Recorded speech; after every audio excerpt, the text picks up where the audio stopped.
बिस्मिल्लाहिर्रहमानिर्रहीम। अस्सलाम वालेकुम नाज़रीन, मैं हूँ साकिब बशीर। शेख रशीद अहमद केस से मुतल्लिक बात करेंगे। आसिफ जरदारी पर इमरान खान के मुबैना कत्ल के इल्ज़ाम का ये केस है। शेख रशीद की ज़मानत आज जो है वो उस पर समाअत हुई है। बड़ी अहम जो है वो समाअत थी और ये तवक्को की जा रही थी कि आज जो शेख रशीद है उनकी ज़मानत जो है वो मंजूर हो जाएगी, लेकिन जुडिशल मजिस्ट्रेट ने गैर मुतवक्को तौर पर, मतलब ये जो आर्गूमेंट्स थे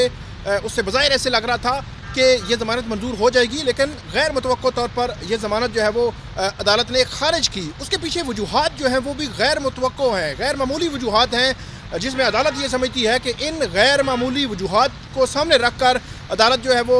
जो शेख रशीद हैं उनको ज़मानत ग्रांट नहीं कर सकती। वो क्या तफसीली फ़ैसला आया है जुडिशल मजिस्ट्रेट जो हैं उमर शबीर, उनकी अदालत का इस्लामाबाद कचहरी से, वो मैं आपके सामने रखूँगा। आज की जो समाअत थी वो समाअत जो है वो क्या हुई वो भी आपके सामने रखेंगे कि उसमें बुनियादी पॉइंट्स क्या थे जो फ्रीकैन के वकला ने अदालत के सामने रखे और उस पर फैसला क्या आया, क्यों अदालत ने गैर मामूली तौर पर शेख रशीद को जो बेल है वो ज़मानत है वो नहीं दी। उन्होंने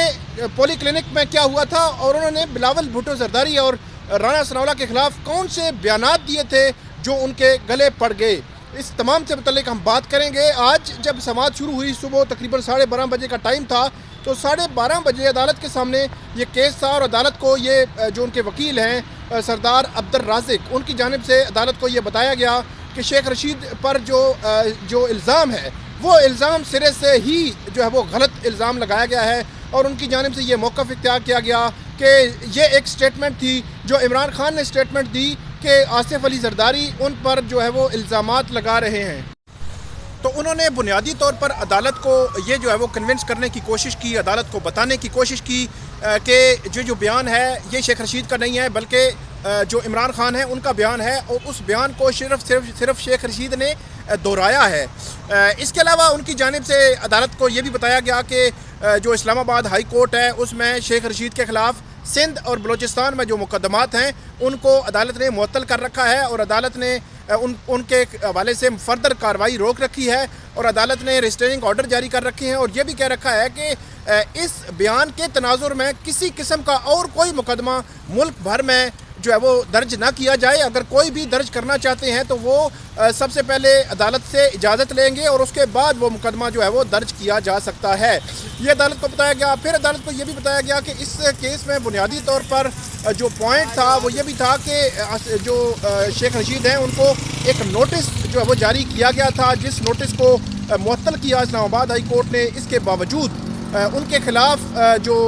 पर्चा जो है वो दर्ज किया गया, मुकदमा दर्ज किया गया, उनकी गिरफ्तारी अमल में लाई गई और उन्होंने कहा कि ये सरीहन खिलाफ वर्जी है, जो हाई कोर्ट के ऑर्डर्स हैं उनकी खिलाफ वर्जी है। और उसके बाद उन्होंने बताया कि शेख रशीद के साथ जो रवा रखा जा रहा है, जो सलूक रवा रखा जा रहा है वो भी किसी तौर भी दुरुस्त नहीं है। और ये बताया गया कि शेख रशीद को कुर्सी पर बांध कर और उनके आंखों पर पट्टी जो है वो बांध कर रखा गया है और शेख रशीद के साथ जेल में मुलाकात भी नहीं करवाई जा रही। रावलपिंडी से उन्होंने इलेक्शन लड़ना है तो वो भी जो नॉमिनेशन फॉर्म्स हैं वो फिल करने हैं। तो ये सारी चीज़ें उन्होंने कहा कि हमें जो है वो जो बुनियादी राइट्स हैं, जो इनके राइट्स हैं उनके मुताबिक भी उनको एक्सेस नहीं दी जा रही। उसके बाद प्रोसिक्यूटर ने अदालत के सामने ये मौक़िफ़ रखा कि शेख रशीद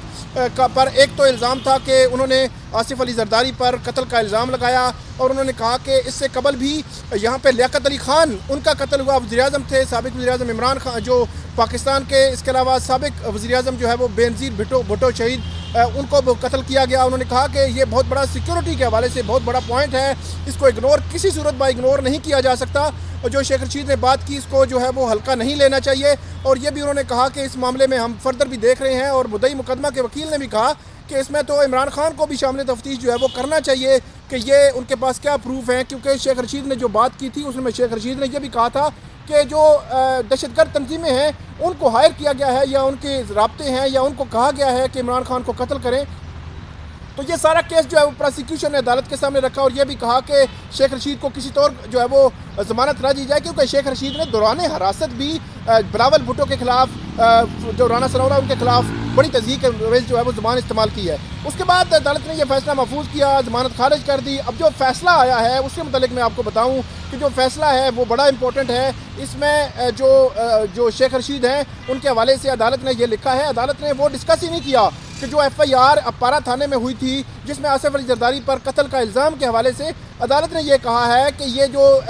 जो ज़मानत होती है ये एक गैर मामूली रिलीफ होता है जो अदालतें जो है वो देती हैं और वो मुलजिम के कंडक्ट पर जो है वो बेस करता होता है। अदालत ने कहा है कि जब पोली क्लिनिक अस्पताल में लाया गया,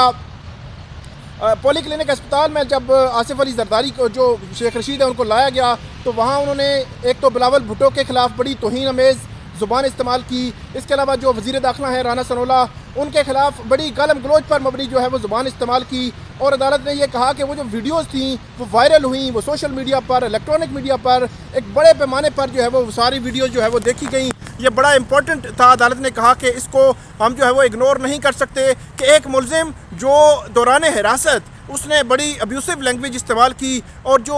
एक अदालत ने कहा कि उनके तौहीन अमेज़ जो है वो ज़बान इस्तेमाल की, नामुनासिब ज़बान इस्तेमाल की और जो मुतनाज़ा जो है वो ज़बान इस्तेमाल की, वो जो जुर्म था उसको दोबारा दोहराया, बार बार दोहराया। तो अदालत ने कहा कि एक मुलजिम दौरान हिरासत अगर उस ज़बान पर कंट्रोल नहीं कर रहा तो उसको कैसे जो है वो जो बेल है, वो जो ज़मानत है वो ग्रांट की जा सकती है। इस वजह से अदालत ने जो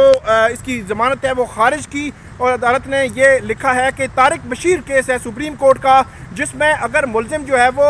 अपना रिपीट कर रहा हो, जुर्म जो रिपीट कर रहा हो, जो इल्ज़ाम हो, जो बयान हो, उसको बार बार रिपीट कर रहा हो तो उस तनाज़ुर में अदालत जो गैर मामूली रिलीफ होता है, जो रिलीफ जो दिया जाता है, अदालतें देती हैं रिलीफ, वो रिलीफ जो है वो मुलजिम को नहीं दिया जा सकता। तो जुडिशल मजिस्ट्रेट उमर शबीर ने यही कहा कि ये गैर मामूली रिलीफ जो है वो शेख रशीद को इसी वजह से नहीं दिया जा सकता और उनकी ज़मानत जो है वो खारिज की जाती है। और जो प्रोसिक्यूटर थे उनकी जानिब से बार बार यही कहा गया कि शेख रशीद अपनी ज़ुबान जो है वो उन्होंने अभी रोकी नहीं है, अभी वही ज़ुबान जो है वो बार बार इस्तेमाल कर रहे हैं। तो इस तनाज़ुर में शेख रशीद की ज़मानत जो है वो खारिज की गई। अब शेख रशीद के वकला जो हैं वो इस पर जो सेशन कोर्ट में ज़मानत जो है वो फ़ाइल करेंगे, मजिस्ट्रेट का फ़ैसला चैलेंज करेंगे और वहाँ पर अब पता चलता है कि वहाँ पर अब फर्दर क्या होता है, क्योंकि बड़ा इंपॉर्टेंट है इस मामले में कि सेशन कोर्ट से शेख रशीद को ज़मानत मिलेगी या नहीं मिलेगी। इससे कबल जो है वो जो मजिस्ट्रेट अदालत से फवाद चौधरी को ज़मानत मिल गई थी, उनका कंडक्ट बज़ाहिर जो है वो ड्यूरिंग हिरासत जो है वो ऐसा नहीं था कि उन्होंने बार बार वो चीज़ कही हो, दोहराई हो या अब्यूसिव लैंग्वेज इस्तेमाल की हो।